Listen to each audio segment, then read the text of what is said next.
You are about to view the video podcast for Center for Spiritual Living. If you find value in what you receive here, consider supporting us by clicking the Contribute button now.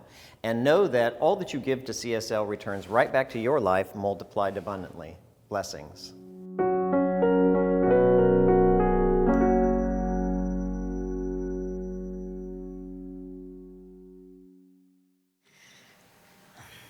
This community has created core values, and these core values are things that we talk about every Sunday, but they're places from which we live, and we allow this community to become stronger because of these individual experiences of these core values that keep us on track with our spirituality. The 7 core values are love, healing, oneness, abundance, spiritual growth, service, and diversity. And today we're looking at the core value of love. Ernest Holmes said that love is the grandest healing and drawing power on earth. It is the very reason for our being. And that explains why it is that people should have something or someone to love. The reason people come to CSL, the reason we all gather here is because this is something we love. This is something that's important to us. And then as you come here, you find there's a lot of somebodies you love.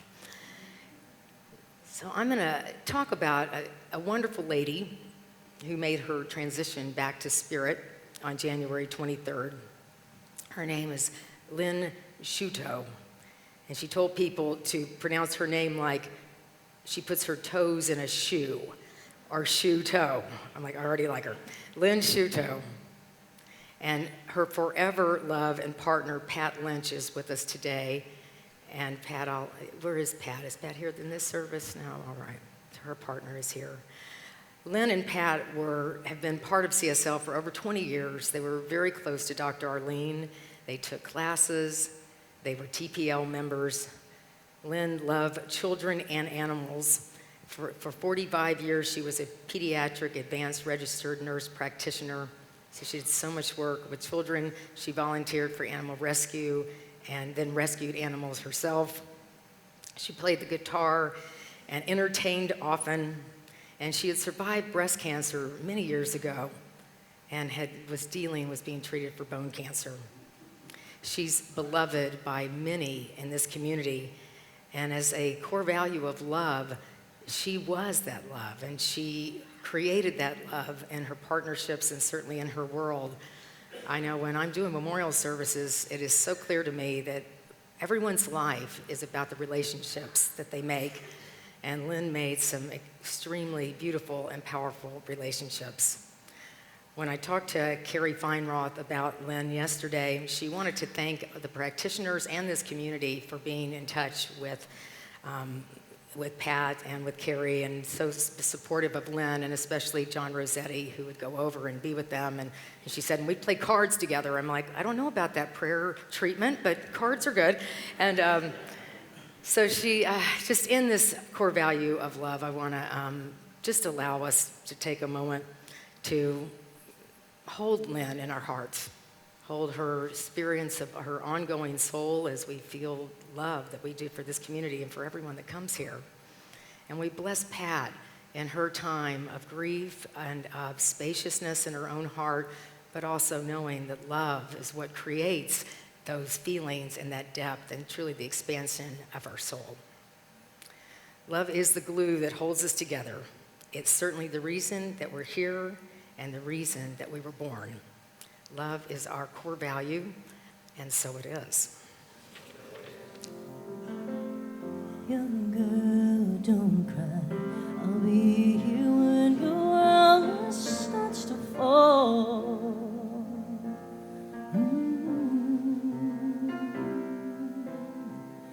Young girl, it's alright.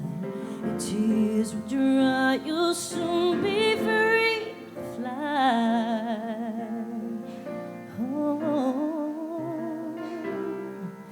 When you're safe inside your room, you tend to dream of a place where nothing's harder than it seems.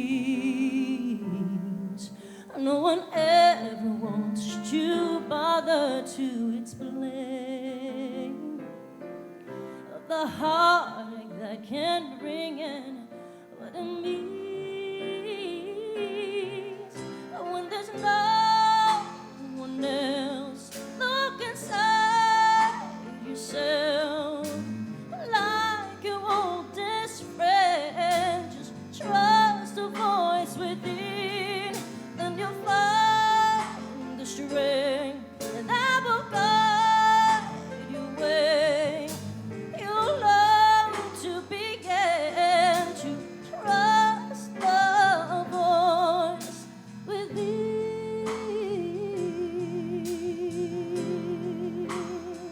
Oh, young girl, don't hide. You'll never change if you just run away. Oh, young girl, just hold tight. Soon you're gonna see a brighter day. Oh, now in a world where innocence is quickly claimed, it's so hard to stand your ground when you're afraid. No one reaches out a hand for you to hold. When you look outside in your soul. When there's no one else, look inside yourself like your oldest friend. Just trust the voice within, and then you'll find the strength that will guide your way. You'll learn to begin to trust the voice within.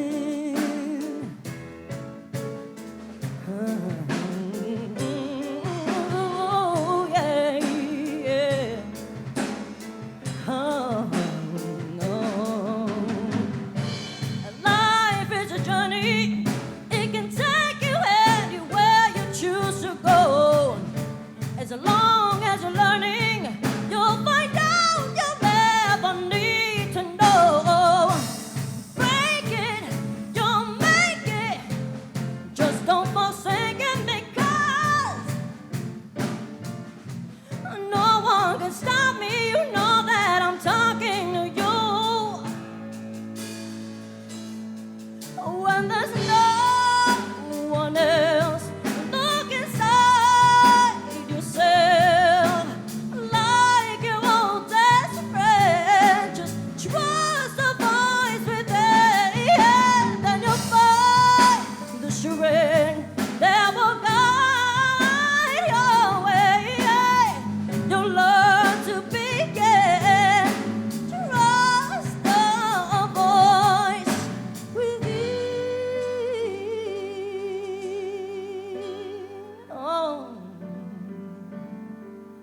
young girl, don't cry. You know you'll be when your world starts to fall.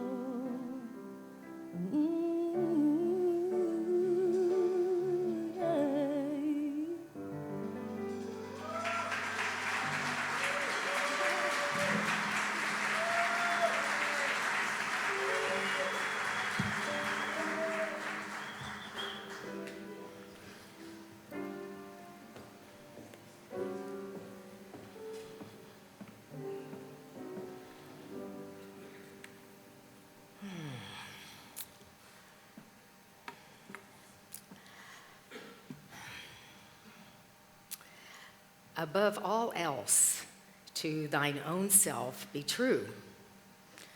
Above all else, to thine own self be true. Shakespeare wrote that.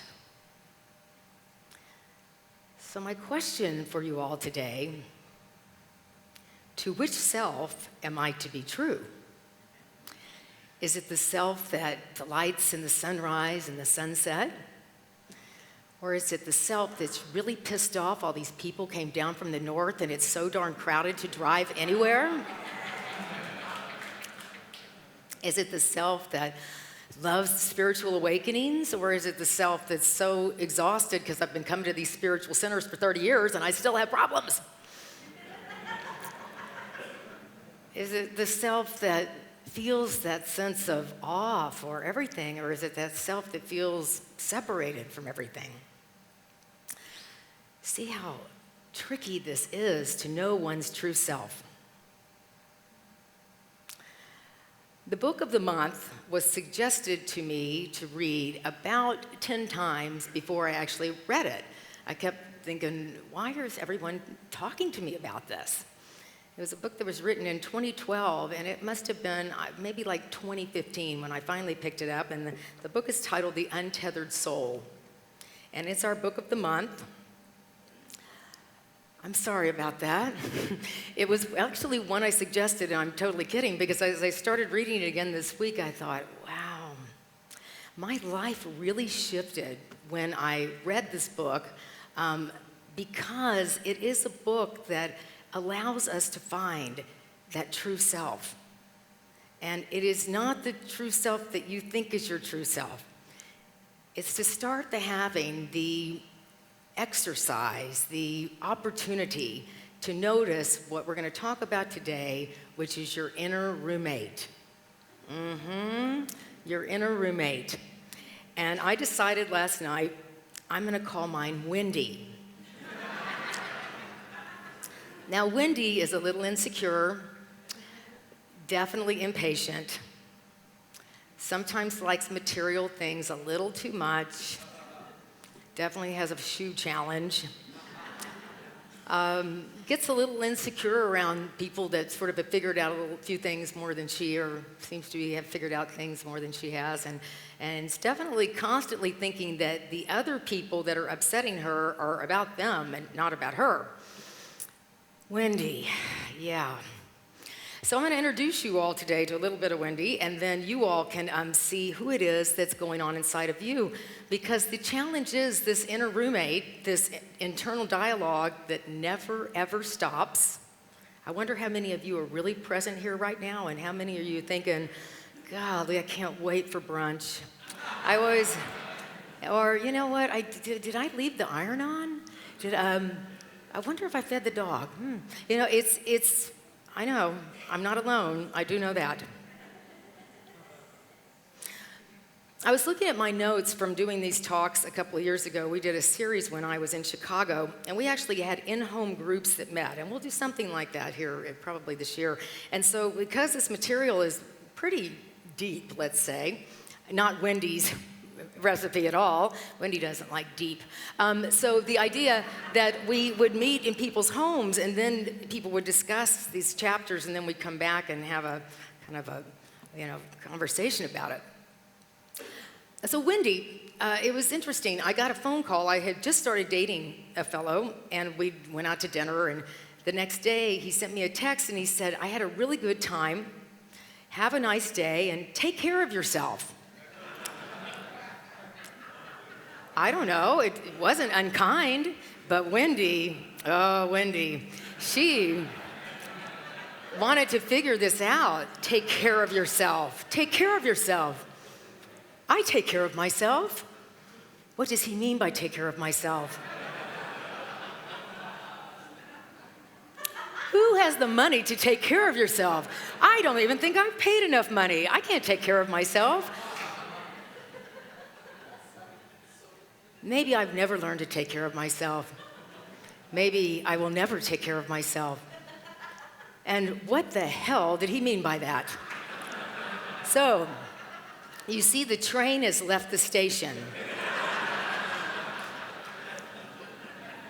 Gone. A few states over.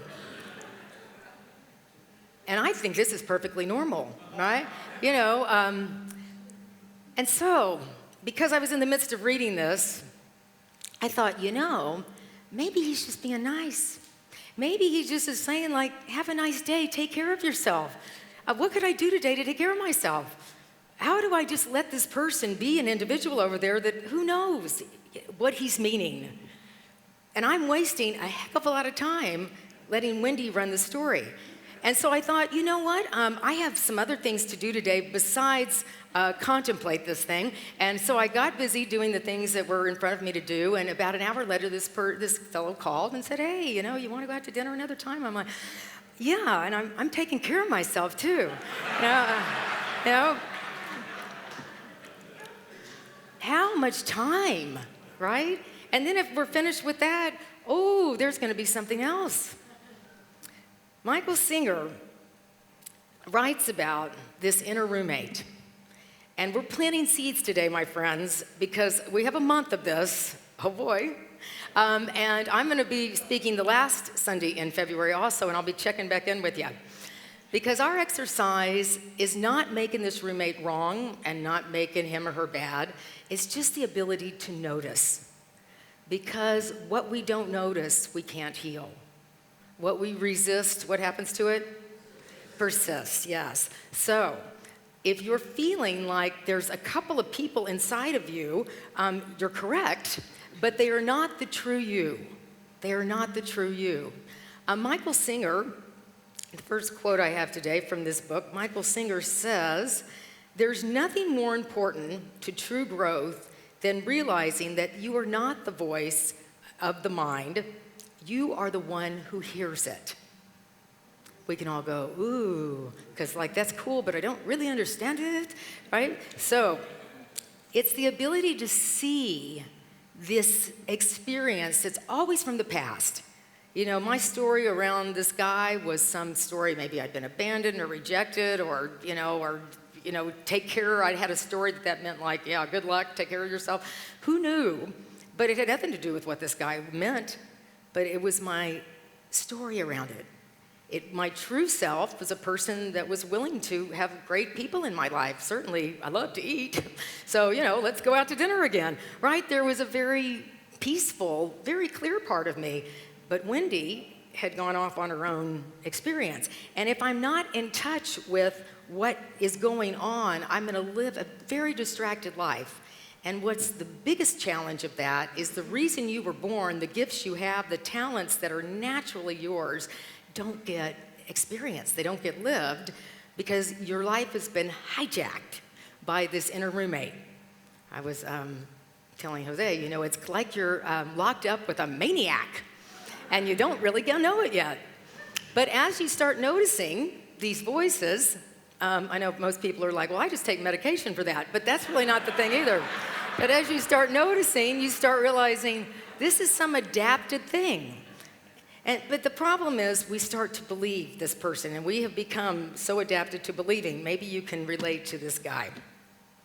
A newly ordained minister was to do a graveside service for a homeless woman. And he felt a lot of compassion, and he said, of course I'll do this. So he got to the cemetery, and he found an open grave with a couple of workmen and a backhoe waiting to move the dirt. There were no people, no relatives, no mourners, no funeral director, nobody. And he said, I want this person deserves more than this. So he got a little closer to the open space in the ground, and he just stood there and he said, I'm going to pull out all the stops for this eulogy. So he preached, and he swayed, and he moaned, and he prayed, and he cried, and he sighed, and he exhorted to God to take this soul and bless her and allow her to go on to her next experience of living. After 30 minutes, he was out of steam. He gave one final prayer and walked slowly back to his car. And one of the workmen said, wow, I've never seen anything like that, and I've been installing septic tanks here for 35 years.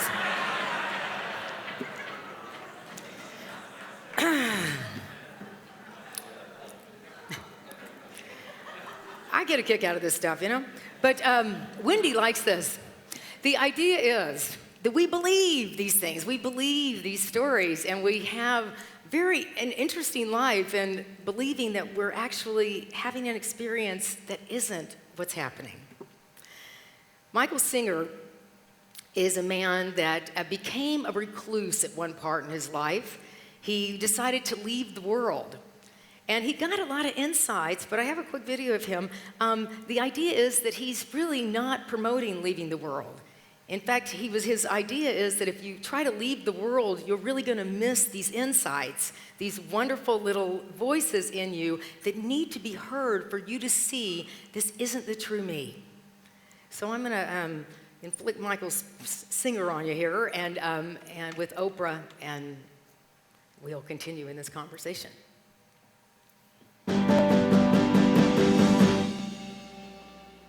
You say, if you really want to grow, real spiritual growth happens when there's only one of you inside. There's not a part that's scared and another part that's protecting the part that's scared. All parts are unified because there's no part of you that you're not willing to see. Yes. Oh, that's what being a whole person is, isn't it? Yes, that's integrity. That's true integrity. You are integrated as a being. Wow. Isn't that why we're all here, to figure out how to do that? Yes. Yeah. But it's easy. We make it hard, but it's actually very, very easy. I love this too, for everybody who's on the spiritual path, opening up your heart. Once you've made the commitment to free yourself of that scared person inside, you'll notice that there's a clear decision point at which your growth takes place. You just notice something starts to change. Spiritual growth is about the point at which you start to feel your energy change. Yes. Yeah. So basically, an event is happening outside, you're talking to somebody, enjoying the conversation, and all of a sudden they say something that hits something inside of you, a soft spot, and your whole mind, your heart starts to close, your mind starts to figure out, why did they say that? Did I say something wrong? And you go south. You go somewhere, right? And you notice yourself starting to get involved in that reaction. And so at that moment, you have to decide, do I want to solve this? Does this need to be solved, and do I need to think about it? Or am I willing to just relax and let it pass? You're talking about that chapter, Let Go or Fall? Yeah, that's right in there. Yes. Because when something comes in to disturb you, if you don't let it pass right through you, you're saying that it will, the energy of it will drag you down into it, and then you think you become that thing. So what are we supposed to do when problems show up? The moment it starts with that chitter chatter, Your right, mind. my mind, my first reaction inside is to relax and lean away from that. To go to the seat of self. Just, you can use words, I just relax and lean away from it. Okay. Right? Yes, it's Got it. true. You end up leaning into the seat of self. Okay. But I lean away from the noise the mind is making. And by seat of self, I mean that awareness that is my mind speaking. Yes. Uh-huh. So you're going to do one or two things. Once it starts, you're either going to lean into it and get involved. It'll Yes, pull you in. which is what or most of us do. you have the right to relax and lean away. And what you're going to do is start to get some space. And you will learn over time that that's the smartest thing you ever did. Why? Because you gave it room to pass through, and it will pass right through. Now, did this come to you over time? You learned this over time. I know I've read your story. You went to gurus, you sat alone, you meditated, you became almost a recluse. And, for most of us, that's not the path we want to take. Good.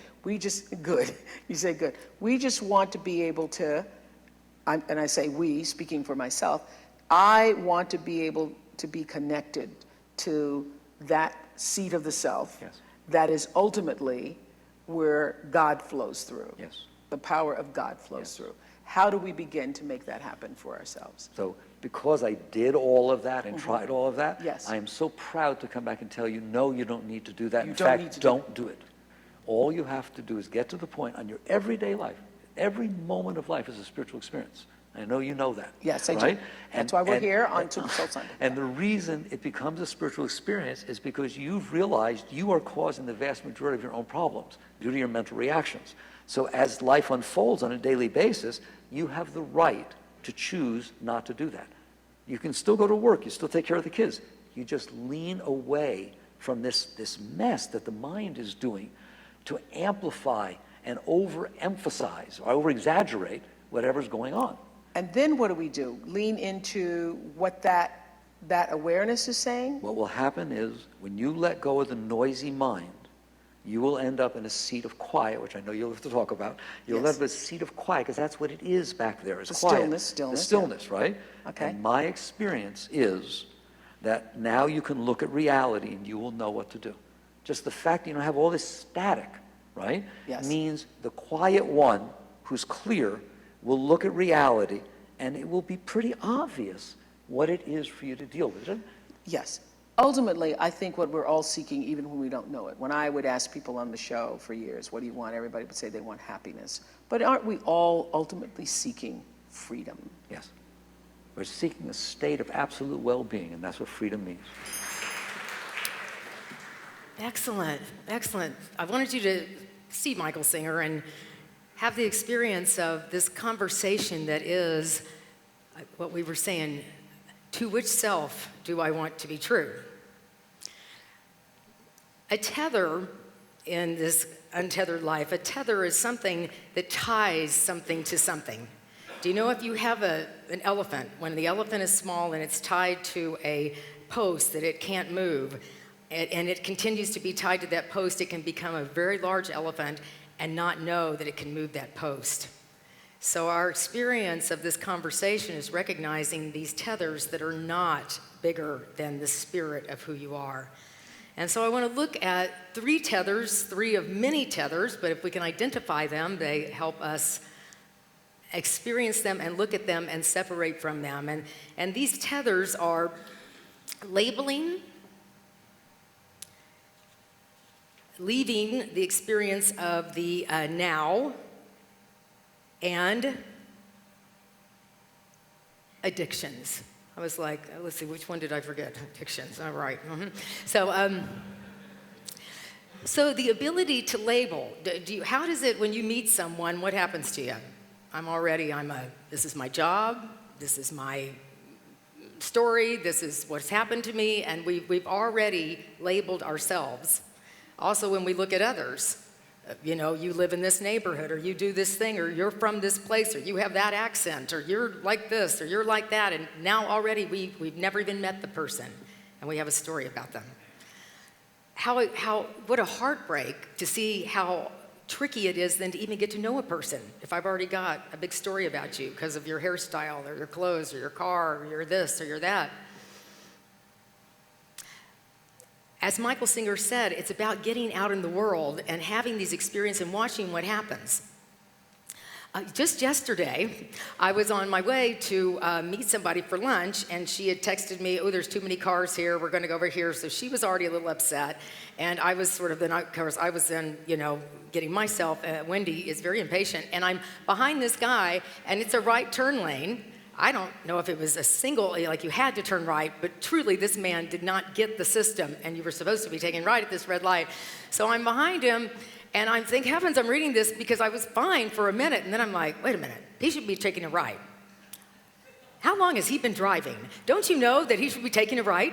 And Wendy has started. It started, it's on, and let's see, where's his license plate from? Those people don't know how to drive, and maybe I should get out of my car and just, hey, it's like, right, that would be a great idea. And so I just sat there, and then because of this, I thought, I am creating, who's the challenge? Who's challenge? This guy's probably listening to some great music and didn't have a thought in the world, and I'm back there. So I went, okay. Thanks, Wendy. Thanks for sharing. That was great. And now I'm going to I turned on some music, and I'm just sort of feeling the seat, feeling the clothes on my body, just feeling the experience of just being. And I was really happy. I was really peaceful. I was looking at the sky. There were so many things about the now moment that I'd completely released because of this delightful soul in front of me, who was my teacher. Yeah?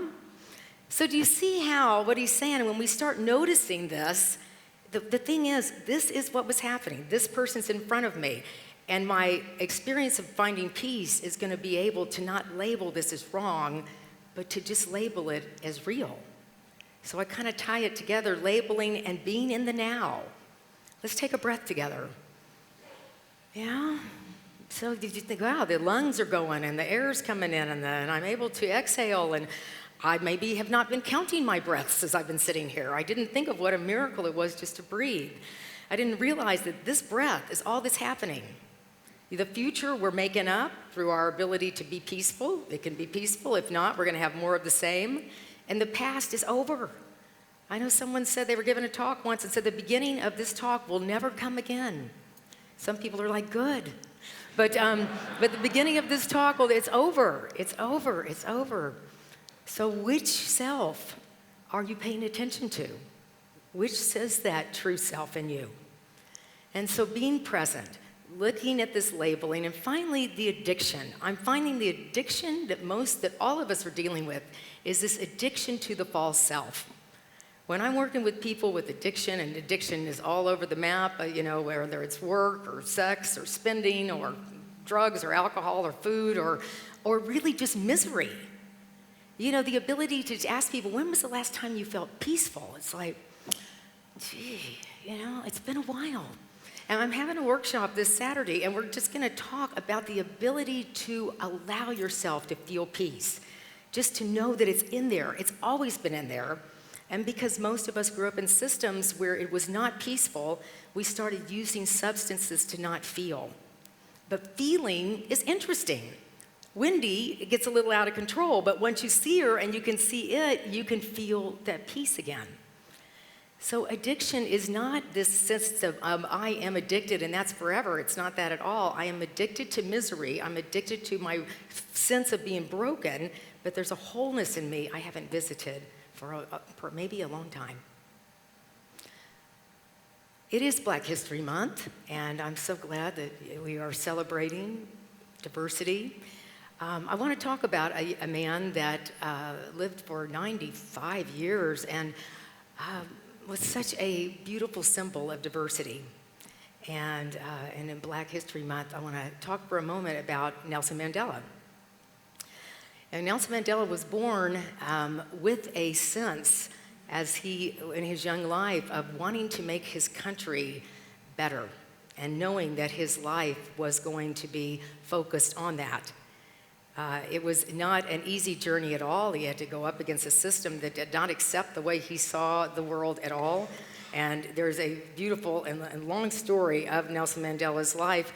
But basically, the man was imprisoned for 27 years. And this was because of his wanting to fight against the apartheid system in South Africa and to allow black people and people of mixed race to vote. And he was even introduced to coming out of jail at one point if he'd sort of make a bargain or make a deal. And because he was untethered, because he was willing to listen to his true self, because he didn't need to label anybody as good or bad, but knew what his mission was, he was able, through his stillness, through his intentionality, to create an entirely different system. When he was released in 1990, he went on to become the president of the ANC, the African National Congress, and right after that time, he was able to vote for the first time. He received many, many honors, including the Nobel Peace Prize, and he is held in deep respect in South Africa and is often called by his name Madiba, and is described as the father of the nation. But Nelson Mandela, Nelson was not even his given name. He received that from the culture in which he grew up, but he was untethered. He allowed himself to not get distracted by whatever voice was going on inside of him, and he had a lot of voices that told him he could not do what he was doing. But his ability to focus and to be untethered created an incredible shift in the world. And that's what we're all here to do, is to take our lives back, to find that true self, to be willing to see what it is that has taken over our lives, and to find that being in you, that energy in you, that is the reason you were born. Nelson Mandela said, "I have fought against white domination, I have fought against black domination. I have cherished the ideal of a democratic and free society in which all persons live together in harmony and with equal opportunities.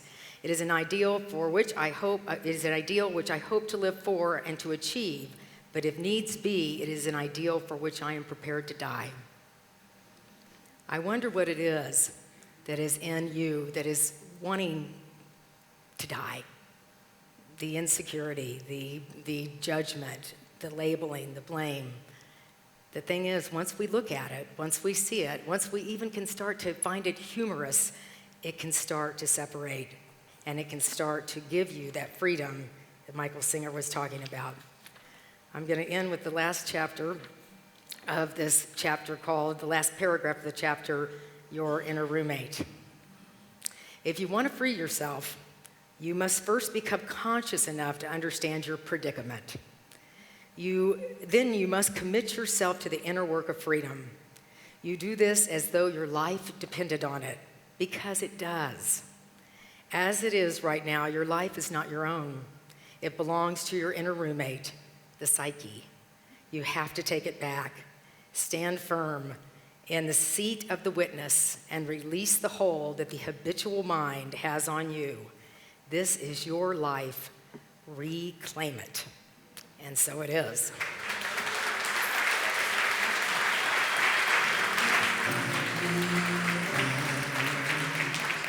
I breathe in, I am still, I go within. When I quiet my mind, in the stillness I find. Spirit meets me there, Spirit meets me there.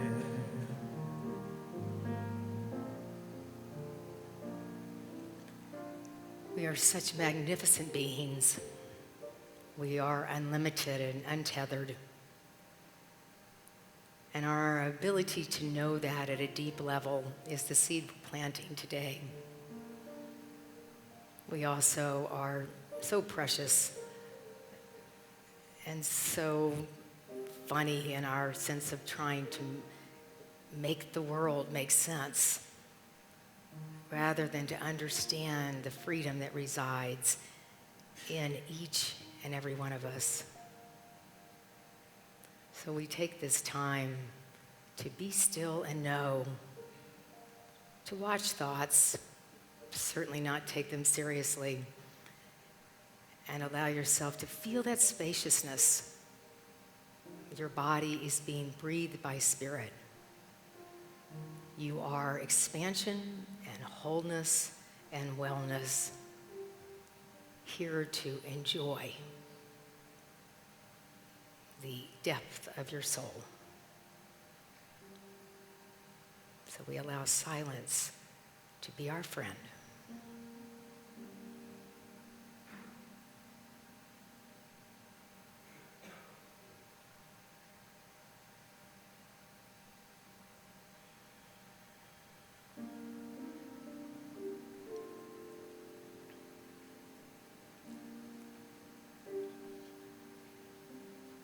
We pay attention to this breath that life is breathing us, feeling gratitude for this conversation together, knowing that freedom is your birthright, your divine inheritance, and that to which you are committed right here and right now, and great gratitude is the feeling. And so it is.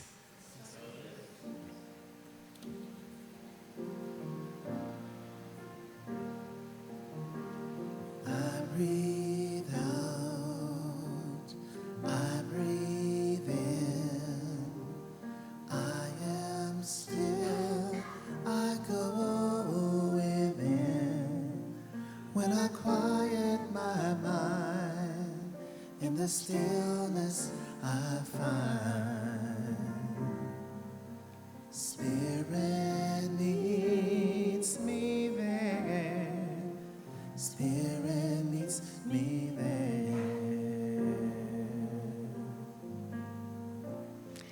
So let us say our closing affirmation. It is on your chair. You've been sitting on it, keeping it warm. Here we go. The monkey chatter of negative thinking is losing its voice. I am reclaiming my peace of mind. And let us just breathe into prayer consciousness. Yes, I am peace. I am freedom. I am wellness.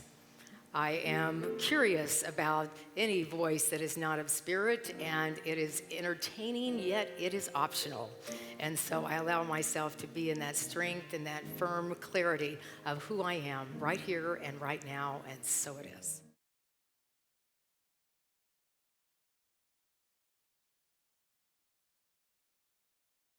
Thank you for watching, and thanks for supporting CSL. If you'd like to know more about us, check us out on our website or social media. Blessings.